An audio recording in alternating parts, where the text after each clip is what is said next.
Pessoal, vamos falar agora sobre as limitações ao poder de revogar atos administrativos, tá? Então nós vimos que os atos administrativos podem ser revogados por razões de conveniência e oportunidade. É um controle de mérito, ou seja, o ato ele está totalmente válido, não possui nenhum vício, nenhum defeito, está tudo ok com o ato, mas a administração, por razões de conveniência e oportunidade, ela resolve retirar aquele ato do mundo jurídico, beleza? Essa é a revogação. Mas a revogação, ela também possui limitações, tá? Nós vimos que a revogação é um ato discricionário. A revogação em si é um ato discricionário, ou seja, a decisão de revogar ou não um ato administrativo, ela é discricionária. E como todo ato discricionário, a revogação ela também possui limitações. Então nós vamos estudar agora as chamadas limitações ao poder de revogar. Beleza? Então, não podem ser revogados. Primeiro, os atos viciados, os atos ilegais. Beleza? Se o ato ele possui algum vício, ele deve ser ou anulado, se for um vício insanável, ou no máximo ele pode ser convalidado, se for um vício sanável. Mas esse ato ele não pode ser revogado. Por quê? Porque a revogação ela apenas incide sobre atos válidos, atos sem nenhum vício, mas que tenham se tornado inoportunos e inconvenientes. Os atos consumados também não podem ser revogados. Atos consumados são aqueles atos que já exauriram os seus efeitos. Tá? Então, se aquele ato ele já produziu todos os efeitos que ele já tinha que produzir, não há que se falar em revogação. Afinal de contas, a revogação, ela produz efeitos o quê? Ex nunc, efeitos prospectivos, efeitos para o futuro. Ela apenas retira do mundo jurídico os efeitos que o ato irá produzir no futuro. Se ele já produziu todos os efeitos que ele tinha que produzir, não tem mais efeitos a produzir no futuro, então não faz sentido em se falar em revogação. Então, um ato consumado é um ato que não pode ser revogado. Também não pode ser objeto de revogação os atos vinculados. Por quê? Porque atos vinculados, eles não são praticados com base no mérito administrativo.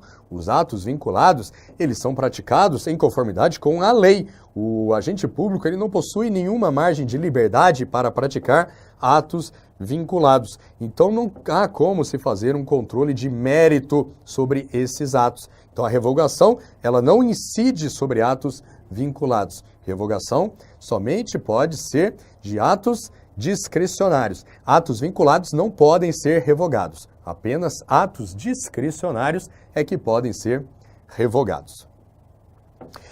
Outro tipo de ato que não pode ser revogado são aqueles atos que já geraram direito adquirido, beleza? O ato ele já produziu efeitos no passado, aquele efeito gerou um direito adquirido para o beneficiário, então a administração não pode revogar esse ato, ou seja, retirar os efeitos futuros desse ato. Por quê? Porque esses efeitos futuros desse ato já são direito adquirido do beneficiário. Tá? Então, se aquele ato gerou um direito adquirido para o beneficiário, esse ato não pode ser revogado.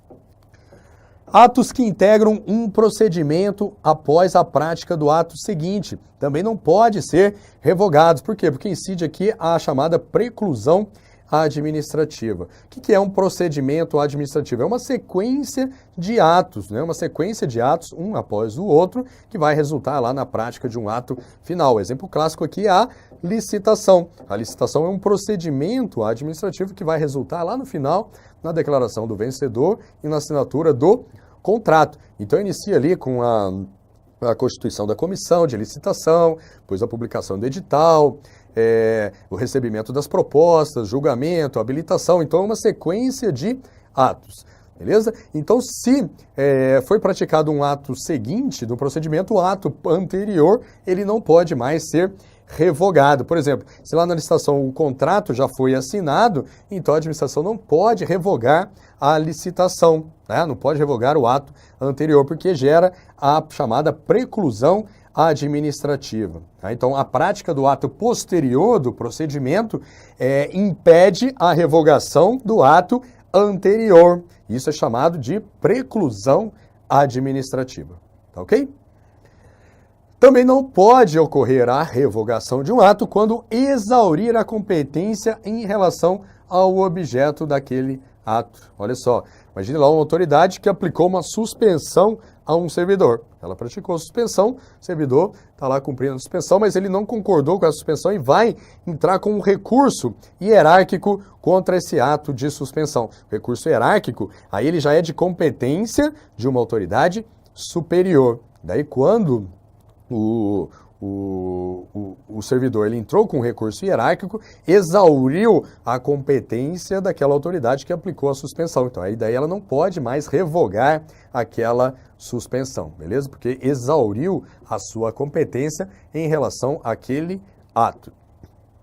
E também os atos de conteúdo declaratório, chamado aqui de meros atos administrativos, como certidões, atestados e pareceres, eles também não podem ser objeto de revogação, tá? Certidões, atestados e pareceres não podem ser objeto de revogação, afinal de contas, eles apenas declaram alguma situação pré-existente, tá? Eles não influenciam na esfera administrativa de ninguém, tá? Então, certidões, atestados e pareceres são atos de conteúdo meramente declaratório, não podem ser objeto de revogação.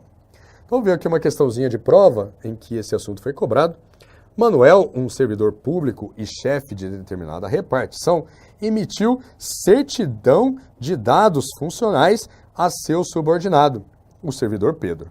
Passados alguns dias da prática do ato administrativo, Manuel decide revogá-lo por razões de conveniência e oportunidade. Cumpre salientar que o mencionado ato não continha vício de ilegalidade. A propósito dos fatos narrados, a revogação está... Olha só, nós estamos tratando aqui de um ato meramente declaratório, que é o quê? A emissão da certidão. Nós acabamos de ver que os atos meramente declaratórios não podem ser objeto de revogação. Então, neste caso aqui, a revogação está incorreta, tá? Então, ficamos aqui entre a letra A, a letra B e a letra A, B, D e E. Olha só, vamos lá. Letra A, incorreta, pois somente caberia tal instituto se feito pela autoridade máxima do órgão ou entidade a que pertence Manuel. Não, tá? A certidão não é passível de revogação, porque é um ato meramente declaratório. Então, ninguém pode revogar uma certidão, nem mesmo a autoridade máxima do órgão. Então, a letra A está errada. Letra B, incorreta, pois somente caberia tal instituto se houvesse a concordância do servidor Pedro. Não. O ato meramente declaratório não pode ser revogado, ainda que haja a concordância da pessoa ali que recebeu aquela certidão. Beleza? Então, a alternativa B também está errada. Alternativa D, incorreta, porque o instituto adequado do caso é a anulação. Opa, errada também a alternativa D, porque a questão nos diz aqui, ó, que o ato não continha vício de ilegalidade. Então, não podemos falar de anulação, beleza? Então, letra D também errada, só nos sobrou a letra E, que diz que a revogação está incorreta, porque certidão é ato administrativo que não comporta tal instituto. Basicamente isso, exatamente isso, é só isso. A certidão, nós vimos lá, que ela está inserida nas limitações ao poder de revogar, porque é um ato meramente declaratório. Então, é só por isso que ela não pode ser revogada. Gabarito, então, realmente a alternativa é.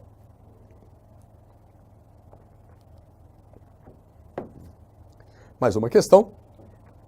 A publicação de edital para a realização de concurso público de provas e títulos para provimento de cargos em órgão público municipal motivou o número de inscritos muito superior ao dimensionado pela administração pública. Considerando a ausência de planejamento da administração para a aplicação das provas para número tão grande de candidatos, bem como que a recente divulgação da arrecadação municipal mostrou sensível decréscimo diante da estimativa de receitas, colocando em dúvida a concretude das nomeações dos eventuais aprovados, a administração municipal Olha só, a administração foi lá, lançou um concurso público na praça, mas depois ela viu que tinha muito inscrito para aquele concurso, muitos candidatos se inscreveram. Ela viu que ela não daria conta de aplicar as provas para aquele número tão grande de candidatos. Ela não teria dinheiro para alugar espaços, contratar pessoas para aplicar as provas para aquela quantidade de candidatos. E ela viu também que teve uma queda na arrecadação do município e que a eventual nomeação desses servidores aprovados nesse concurso poderia ficar comprometida por falta de recurso mesmo para pagar a sua remuneração. Então, nesse caso, então mudou totalmente o cenário que existia quando a administração lançou o concurso, o cenário mudou totalmente, tá? Não há nenhuma ilegalidade no edital do concurso, tá? Não há nenhuma ilegalidade. Então seria o típico caso aqui de revogação do concurso público, tá? Não há nenhuma ilegalidade no edital do concurso, mas por razões de conveniência e oportunidade, a administração pode entender, não é o caso de eu manter esse concurso agora, tá? Não é conveniente, não é oportuno eu realizar esse concurso agora, porque tem muito candidato, eu não vou ter dinheiro para aplicar as provas, depois eu não vou ter dinheiro para pagar a remuneração dos aprovados. Então aqui seria o caso de revogação, que seria aqui alternativa C. Olha só, estou olhando aqui, alternativa C ou a D que fala de revogação. Alternativa C diz que a administração ela pode revogar o certame em razão das supervenientes razões de interesse público demonstradas para tanto. Beleza, razões supervenientes, ou seja, posteriores ao lançamento do concurso, mostraram para a administração que não seria conveniente, oportuno para o interesse público ela manter aquele concurso naquele momento, naquele formato, beleza? Então ela poderia sim revogar o certame, beleza? Gabarito, alternativa C. Aqui a alternativa D diz que ela pode revogar o certame municipal somente se tiver restado demonstrada a inexistência de recursos para fazer frente às novas despesas com as provações decorrentes do concurso. Não, aqui na verdade, qualquer razão, aqui seria uma análise de mérito da administração. Ela poderia considerar tanto a falta de recursos para pagar a remuneração dos servidores, como também um número alto de candidatos inscritos que iria prejudicar a própria realização do concurso, ou seja, uma série de razões poderiam levar a administração a revogar esse certame, tá? Razões, logicamente, que demonstrem que a manutenção daquele certame seria mais prejudicial ao interesse público do que a sua revogação, e não necessariamente somente aqui essa situação que está mostrada na alternativa D. Então, gabarito aqui, realmente, a alternativa C.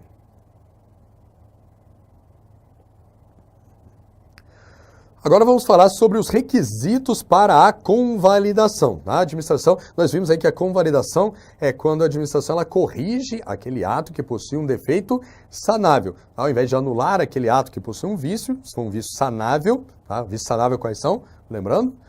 Vício de competência, que não seja competência exclusiva ou competência em razão da matéria, e vício de forma, desde que não seja forma essencial à validade do ato. Se for um vício sanável, então a administração pode corrigir esse vício e convalidar o ato com efeitos retroativos, aproveitando todos os efeitos que o ato já produziu no passado. Tá? Mas a convalidação também não pode ser feita de maneira ilimitada. A administração, para convalidar o ato, ela deve observar alguns requisitos. Tá? Vamos ver quais são esses requisitos. Primeiro, não pode gerar lesão ao interesse público. Tá? Se essa convalidação ela for prejudicial ao interesse público, logicamente a administração não pode convalidar o ato, ela deve anular aquele ato que possui um vício, ainda que esse vício seja sanável, né? Se a convalidação desse ato for prejudicial ao interesse público, ele não pode ser convalidado.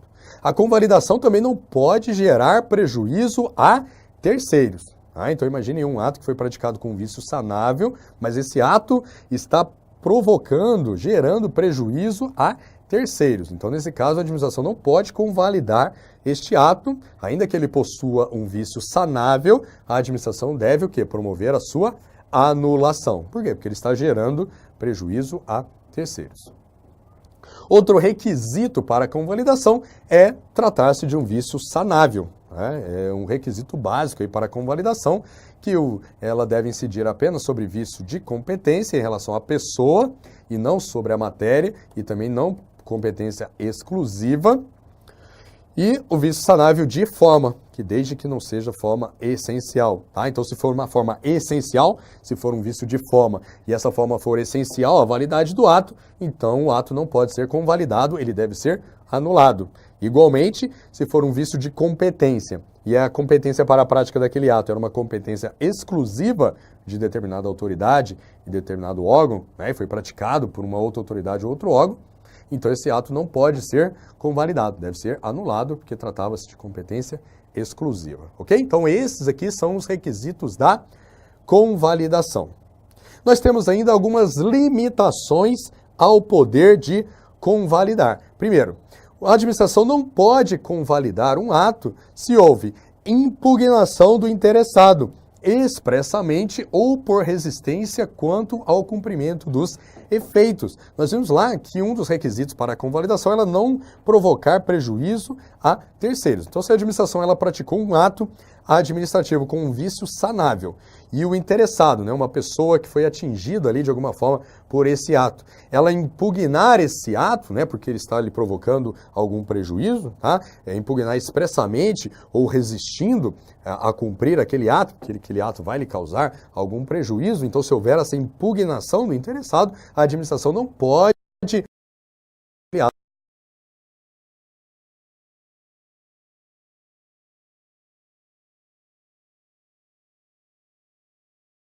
prescrição, no caso aqui de 5 anos, da prática do ato, a administração também não pode mais fazer a convalidação. É a mesma limitação que existe aqui em relação à anulação, né? Passados ali 5 anos da prática do ato, a administração não pode anular aquele ato, tá? Especialmente se ele está gerando efeitos diários. Da mesma forma, passado o mesmo prazo, a administração também não pode convalidar esse ato, beleza? Então, essas aqui são as principais limitações ao poder de convalidar. Vamos ver aqui algumas questões em que esses assuntos já foram cobrados em prova. Olha só, primeira, Melinda, uma servidora pública, praticou ato administrativo com vício de competência. Cumpre salientar que a hipótese não trata de competência outorgada com exclusividade pela lei, mas o ato administrativo competia a servidor público diverso. Então, o que a questão está dizendo aqui? Ó?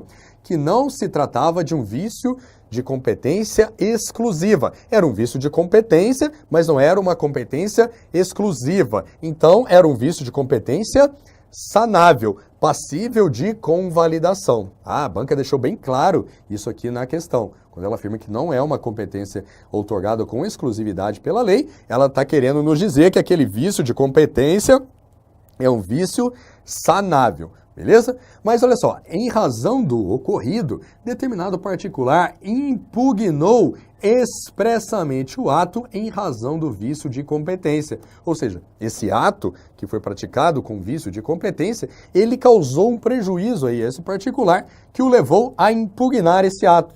Tá? Ou seja, entrar com um recurso, por exemplo, ali contra este ato que foi praticado com vício de competência. Então, neste caso, o ato, olha só, vamos lá, é um ato com vício sanável, então, a princípio, ele comportaria a convalidação. Só que no caso aqui, o que ocorreu? Ocorreu uma limitação ao poder de convalidar, que foi o quê? Exatamente a impugnação do ato pelo particular.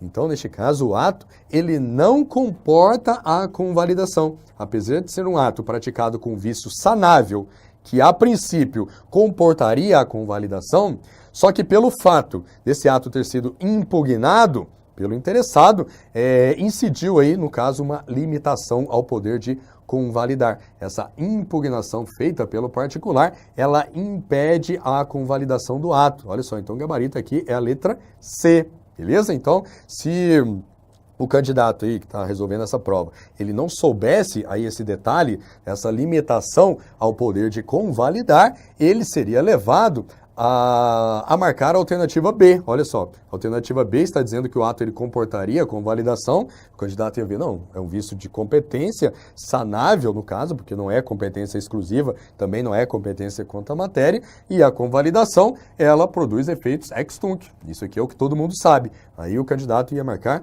a alternativa B, só que não. No caso aqui, tem uma limitação ao poder de convalidar, que é mais um aprofundamento aí neste assunto, que nessa questão que foi explorado pela banca aqui nessa questão. Beleza? Então, gabarito, alternativa C.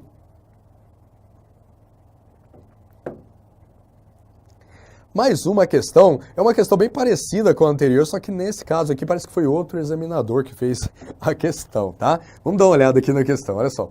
Pedro, um servidor público de um órgão municipal encarregado da fiscalização de obras civis, emitiu autorização para Saulo construir um muro de arrimo e também demolir uma pequena edícula, comprometendo-se a providenciar junto a seu superior a formalização do correspondente alvará. Ocorre que Jair, morador de imóvel vizinho, sentiu-se prejudicado pelas obras que causaram abalo em seu imóvel e denunciou a situação à autoridade competente, requerendo a nulidade do ato face à incompetência de Pedro para emissão da autorização. Diante desse cenário, então olha só, o Pedro ele emitiu uma autorização e essa autorização ela ainda estava pendente de homologação pelo seu superior hierárquico. Então, na verdade, ela é um ato que possui um vício, pode dizer assim, de incompetência, né? Que o Pedro foi o agente que praticou aquele ato e aquele ato seria da competência de seu superior hierárquico. E esse ato ele provocou algum prejuízo aqui ao morador, ao Jair, que foi o imóvel do morador vizinho, que foi prejudicado pelas obras. Tá? Então, diante desse cenário, o ato praticado por Pedro é nulo, não passível de convalidação, haja visto que esta somente é cabível quando presentes vícios de forma e de motivação. Opa, aqui está errada, porque a convalidação, ela, na verdade, ela somente é cabível quando presentes vícios de competência e de forma, tá? E forma desde que não seja uma forma essencial à validade do ato. Então, a letra A está errada. Letra B, não há que se falar em convalidação, haja vista que o ato é discricionário, cabendo exclusivamente à autoridade competente a sua edição. Tá? Então, aqui a justificativa para a assertiva está errada. Tá? Por quê? Porque a alternativa está dizendo que um ato discricionário ele não seria passível de convalidação. Tá? Então, isso é errado, que a convalidação pode incidir tanto sobre atos discricionários como sobre atos vinculados. Tá? Então, a alternativa B está errada. Letra C. A autorização conferida é passível de convalidação pela autoridade competente, se preenchidos os requisitos legais e técnicos para a concessão da licença. Pessoal, a banca deu, acho que ela deu vamos ver aqui, ó, é essa alternativa como gabarito, alternativa C. Ela está dizendo que a autorização, a autorização nesse caso, seria passível de convalidação pela autoridade competente, que seria o superior hierárquico do Pedro, se preenchidos os requisitos legais e técnicos para a concessão da licença. Porque seria um ato que foi praticado pelo Pedro, que não é da competência exclusiva do seu superior hierárquico, não é um ato de competência em relação à matéria, também então um ato passível de convalidação, tá? Convalidação pela autoridade competente, que seria o superior hierárquico do Pedro. O problema, pessoal, é que o ato aqui, no caso, ele provocou um prejuízo ao terceiro, né? Ele provocou um prejuízo ao Jair, que era o morador do imóvel vizinho, beleza? E, inclusive, ele impugnou o ato à autoridade competente. Então, em tese, esse ato aqui, que foi praticado pelo Pedro, ele não seria passível de convalidação. Primeiro, porque ele provocou um prejuízo a terceiro, e segundo, porque ele foi expressamente impugnado, tá? Mas a banca não considerou isso nesta questão, e até porque não havia outra alternativa mais certa do que essa alternativa C, tá? Nós vimos que a A e B está errada. Vamos ver a D aqui, ó. A autorização dada por Pedro pode ser revogada pela autoridade competente se verificadas razões de ordem técnica ou anulada judicialmente. Tá? A autorização dada por Pedro pode ser revogada pela autoridade competente se verificadas razões de ordem técnica ou anulada judicialmente. Pessoal, para mim até essa alternativa D estaria mais certa do que essa alternativa C. Porque olha só, Pedro, a autoridade competente como um superior hierárquico de Pedro, ela tem prerrogativa sim para revogar um ato praticado por seu superior hierárquico, tá? E no caso, poderia ser anulada judicialmente? Não, aí é que o erro estaria aqui, ó, anulada judicialmente porque não há nenhum vício no ato que foi praticado pelo Pedro, tá? Então, a alternativa D realmente está errada. Não há que se falar em anulação porque não há nenhum vício, não há nenhuma ilegalidade. Beleza? Então, a alternativa D claramente está errada. E a alternativa E, o ato administrativo praticado por Pedro é viciado, passível de revogação a qualquer tempo pela autoridade competente para a sua emissão. Aqui também o ato não está viciado, então ele não é passível de... Na verdade, se ele é viciado, ele não seria passível de revogação. Então aqui está totalmente ilógica essa questão, então a alternativa E está totalmente errada. Beleza? Então, essa questão, uma questão um pouco polêmica aí que eu achei, mas realmente se você analisar alternativa por alternativa, você por exclusão iria chegar aqui na alternativa C. Beleza? Mas é bom que vocês tenham esse conhecimento, né, das limitações ao poder de revogar, né, e dos requisitos para a revogação para resolver questões como essa anterior aqui, em que claramente a banca estava exigindo esse conhecimento de vocês, tá? Em outras questões aí não, aí já é mais macete de resolver prova, que você tem que resolver às vezes por exclusão, acontece também, beleza?